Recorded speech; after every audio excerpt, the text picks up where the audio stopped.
Hey YouTube, so in this video, I'll be giving you my thoughts on machine learning. So lately I've become busier and it's because I've started working towards my master's degree, so I'm going to be taking the higher level coursework and it's been, causing me to be busy. So I haven't been uploading lately, but anyways, that's beside the point. So because I've reached that level of math, I've started thinking of, places that I can applied math. So I turned towards machine learning. And so for the past 2 months, I've been self-studying machine learning from a textbook. It's called Ian Goodfellow's Deep Learning. Sorry, it's just Deep Learning by Ian Goodfellow. And so from a beginner who's not qualified, so take what I say with a grain of salt, but I'll just make this video about giving advice to people who also want to go into machine learning. So I've actually gotten pretty far into this book, so I think I'm in some position to give beginners advice. I'm still very much a beginner. So the first piece of advice that I'd like to give you is study math.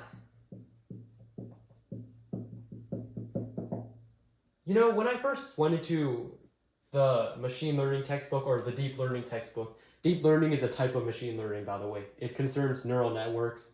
So it's basically just using neural networks to do machine learning. So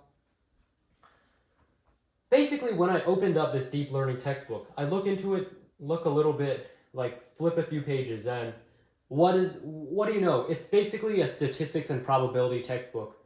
So I would like to say, first of all, no calculus. And I would say no partial derivatives, what a gradient is. So that's, I guess, in a typical university that would be calculus 3, but know your calculus 1 and 2. Those are required. You need a strong mathematical foundation. Most importantly, know statistics and probability, stats and probability. And also important, know your linear algebra, because you're going to be working with these things called matrices, or if you're a computer scientist, you're working with things called arrays.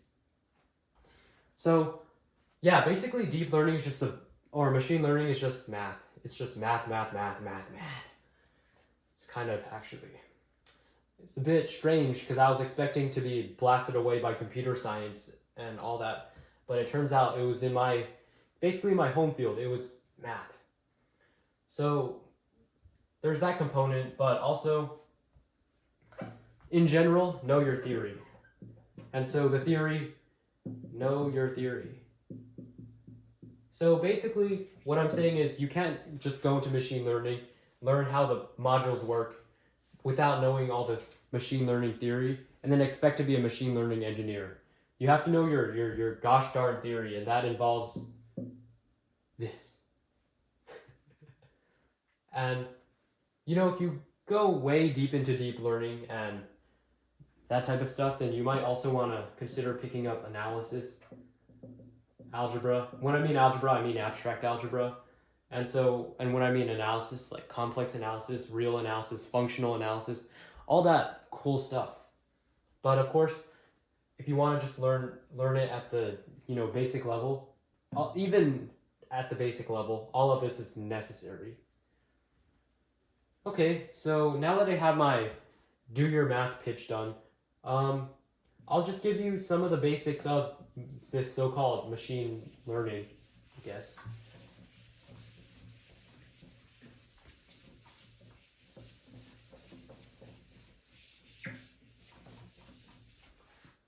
Okay, so oftentimes you want to do, you have a bunch of data and you want to perform a certain task to come up with conclusions, right?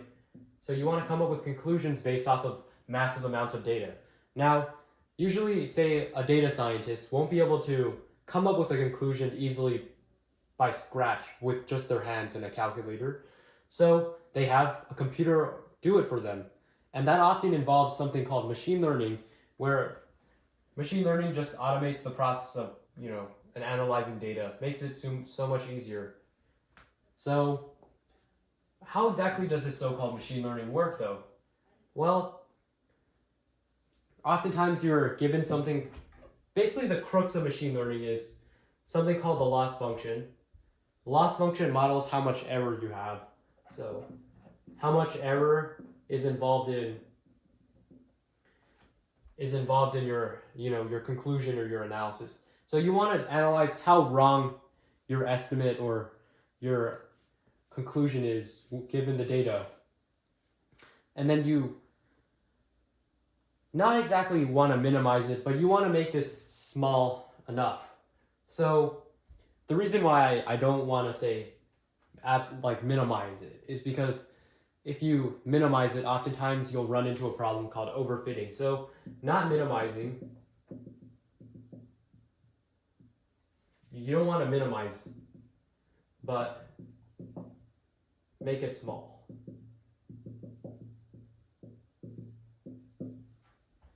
Okay, so I guess let's just put that into use real quickly. So I'm going to just show you something called the linear regression, which is the most basic machine learning algorithm that's taught very early on in all machine learning courses.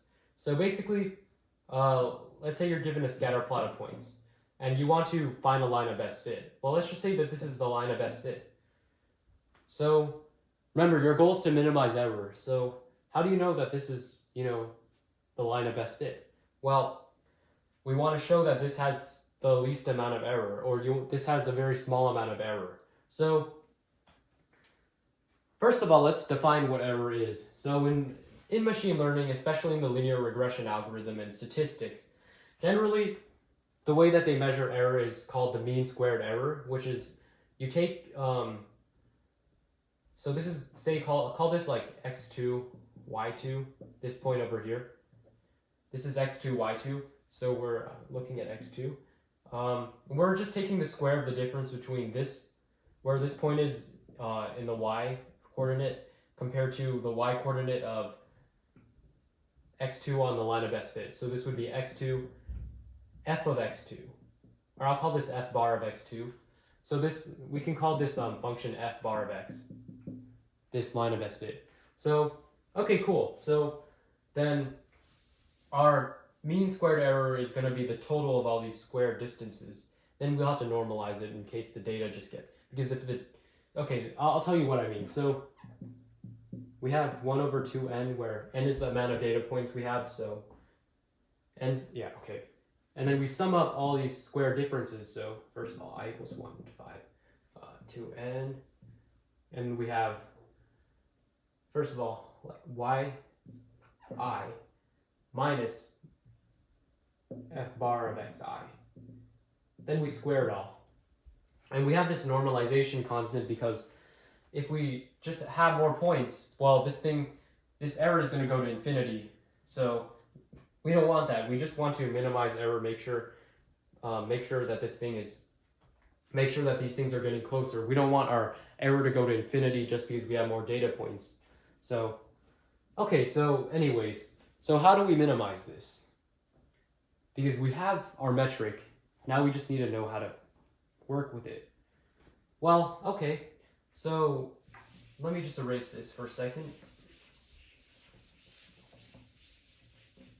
So the loss function, well, the loss function is clearly a quadratic function, or what we call a paraboloid in this case, because, well, first of all, hold on. Let me just quickly tell you something. So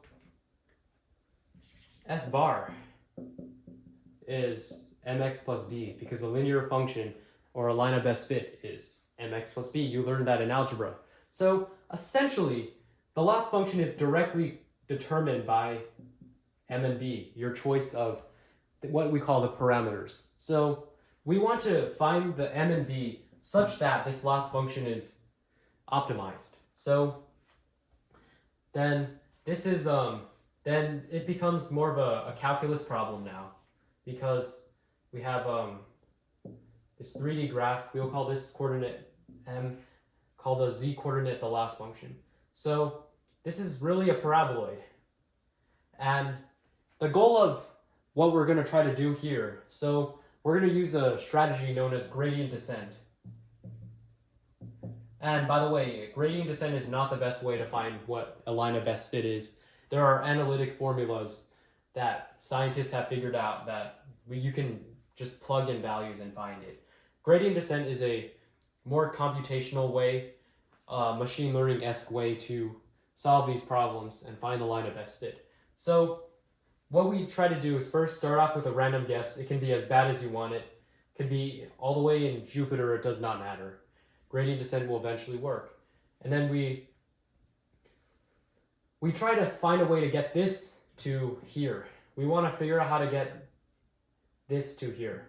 And so how do we get this like bad estimate to the minimum? Well, we use gradient descent. So to show you what gradient descent is, let me just simplify this into a 2D graph to show you the general idea. So let's just take out the variable b for a second. Say this is loss function as a function of m. Well, then say this is the simplified loss function.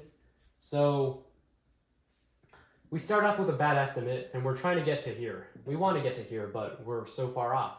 Well, we use something called gradient descent, which is where we take the gradient or the partial derivative. So the partial derivative is basically just a derivative, if you know what that is, or the slope at a certain point. And we take the negative of it, and then inch a bit to the, well, in this case, we're inching a bit to the left. So we're inching left in terms of x coordinate. And so because of that, we're going down a little. So then say we can end up here. Oh, and by the way, alpha is called the learning rate. It's a hyperparameter called the learning rate, but you don't necessarily need to know that. And so then we keep going down by increments of alpha, while our x coordinate is decreasing by increments of alpha. And we're just going to keep going until we get closer and closer to this minimum. And so if you make alpha sufficiently small, then you can get a pretty darn good estimate on what this minimum is. Obviously, since you're estimating with partial derivatives, you're not going to get an exact answer. As you may remember from calculus, I think this is based off of something called the Euler's method. The Euler's method isn't perfect, there's always error, but it's pretty darn good. And so and using this, we can use gradient descent to find the best m and b, so that, you know, your loss function's minimized. And while obviously machine learning is so much more than just linear regression algorithms, this is basically the idea behind it. It's using these math tools to get this loss function pretty small, or to just, you know, get what you want in general. So machine learning is super helpful in data science, which is what I'm trying to get into, and which is what many of you should as well, because machine learning and data science makes so much money. I mean, it's a good field. So anyways, thank you for watching this video, and I'll make sure to post more in the future. I'm sorry.